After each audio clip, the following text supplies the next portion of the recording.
Dalawang biktima pa ng kidney for sale ang lumantad. Isa sa kanila, buntis pa ng operahan. 4 na buwan na raw ang nakalipas mula nang maoperahan siya.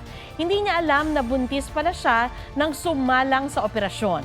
Mismo ang nurse ng National Kidney and Transplant Institute umano na tinukoy ng NBI ang nangasiwa raw nito. Ang lalaking biktima, inalok daw ng 250,000 pesos para maging kidney donor sa Amerika pero di raw nag-match ang blood type niya. Sinamahan sila ni Agri-Party List Representative Wilbert Lee sa NBI.